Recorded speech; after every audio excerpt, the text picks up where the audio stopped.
So imagine this, a game of chess, and you turn your back and somebody's moved the pieces. And then or you're required to turn around and the pieces move around like every couple of days. And so throw in the media, right? Throw in all of COVID, these, like just random perfect example.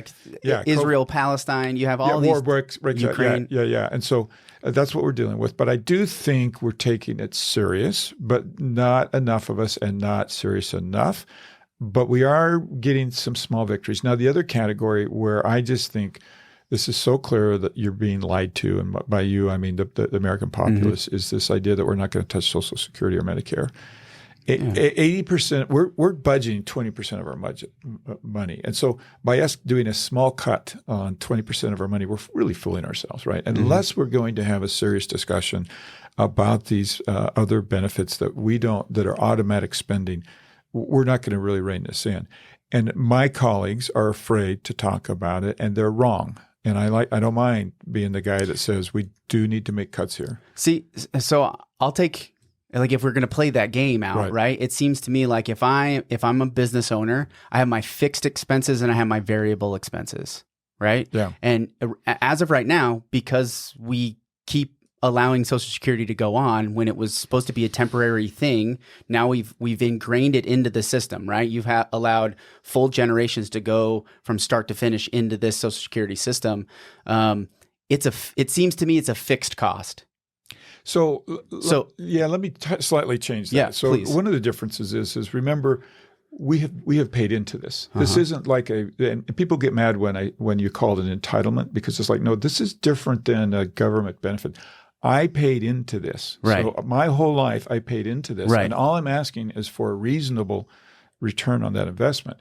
But what we have done, we've done two things seriously wrong. One is the money that has gone in, we've just gone and spent. Right? We robbed, wrong, right? Like we took money out of one pocket and put it in the other. People should go to jail. I mean, they should really go to jail. Truthfully, for stuff like that. The second thing is we've not adapted to a changing world. And the world is that we're living longer. I agree with you here. And so I'm not talking about going to anybody near retirement age and saying we're going to change the rules on you, but I'm talking about going to my kids, right, in their 20s and early 30s and saying, look, let's be realistic. Or the people that are in their 30s that'll raise their hand and be like, I'll do it. Yeah, well, even in your 30s, right? I'm talking about, like, let's be careful if somebody's 65, right? Yeah. Like, let's they've planned on it, right? It's not fair to throw this curveball at them. But look, let's have a serious discussion about moving this back. The other thing is, I mentioned, you're paying into the system, but we cap Social Security at a certain income level. And I think we need to be able to say, okay, well, if we took that cap off, then it wouldn't be a dramatic hit really to anybody, and we would be able to keep this thing going. And those are hard decisions, right? It's hard to say we're going to move this age back, but we're not serious. We're not being fair with my kids if we don't make the changes, because it won't be there for them. Yeah. Well, and I think the changes are going to have to be a requirement on the Social Security side. I think. Yeah, it's so obvious, and but yet I have colleagues who say, no, we're not touching that. Well, I think Trump really is the one who was like, hey, I'm not going to battle this, and so everybody other Republicans like, sweet, I don't have to either. Right? Do you think that's true? I think it's true, and I think it's being dishonest. Yeah, I think it's being dishonest too. I think so too. You're just pandering at that point. Exactly. It's pandering. So I guess. Going back to where do you think you could get to where we're spending less? Like where do you think are the biggest places that we could, because at this point it seems like everything seems important. Well, and so you're right. And this is what happens is people line up at my office all day long. They say, hey, I'm here supporting this program. Please support this program. I get it. We don't have enough money. Don't support anybody else's program, but support mine. And then the next person walks in the door and says, well, like, I don't want you to support that last guy's. Yeah, but this one is the most important. And in truth, they are really compelling things that they're asking for help for. I mean, it's hard to say no, but we have to really come back to, okay, what is the purpose of the federal government? And it's not to solve everybody's every problem. And so, we have to be just more, to answer your question, we have to be more thoughtful about what truly is government's responsibility. And then B, we got to go into this area that people are unwilling to touch, which is 80% of our budget, and say we have to be more realistic. Yeah. And I could cut 100% of this, and it's not going to be enough. Yeah. To get us back to where we need to be on spending. Yeah. Yeah. There's a lot of big challenges ahead of us. So you have the budget's a big one. I know Energy. I think we should continue to try to change the conversation, stop talking about climate, but it's energy and climate. Maybe we just combine the two and say you can't have one without the other. And that is today's world, right? Yeah. That's another big one. I think immigration is a pretty big one. It's interesting to me that we know we're in a labor shortage. And we're allowing a bunch of laborers into the country, but it's just this I got the answer. Controlled. I've got the answer. Okay. I got this. He's got it. Immigration. John Curtis, immigration. You know how President Trump branded the wall, right? He branded it. I am going to brand the gate. He taught, the gate. The gate. Okay, the gate. Right. Because in reality, we do need people, and we want people to come into this country. But we want it to be the people who we've said, please come into our country. People. I like the gate. I like this idea. Yes, people who will obey our laws, pay our taxes, respect our culture.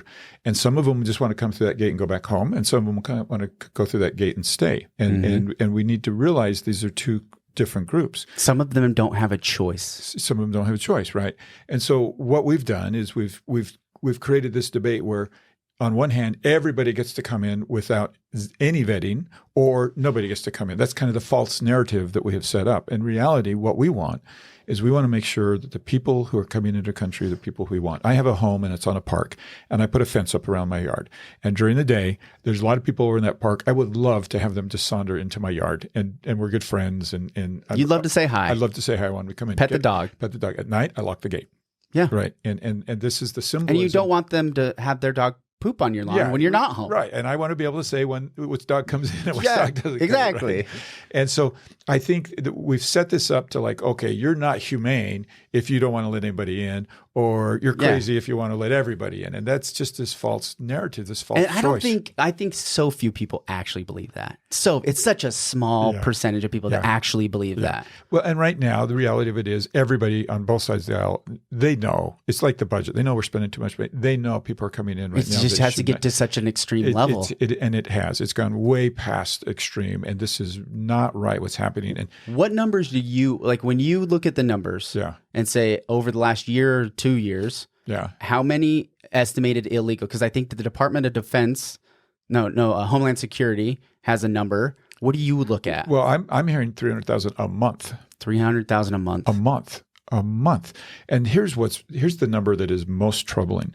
The cartels are making $30 million what's called a sector in short periods of time, and it's human trafficking, and we're condoning it. And NGOs are facilitating it on top of it. Yes, and these people are coming from these third world countries and traveling all these great distances in conditions that we would just not. That are horrible, and we're encouraging that by saying, "Come on in." We are encouraging that, and the cartels are making billions of dollars, and it's not right. And we can't. We don't know who's good and who's not. We don't know who. We need a system to vetting and letting the right people in. There are people who will come. They'll obey our laws. They'll pay taxes.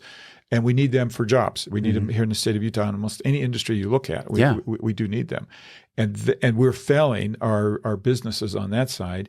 We're failing our residents on the side that anybody gets to come in and overrun our country and be a drag on our society. And the fentanyl that's coming through that southern border is just that issue alone is a reason to put a gate up. In 2000, I was like a sophomore in college. So it was like 2007.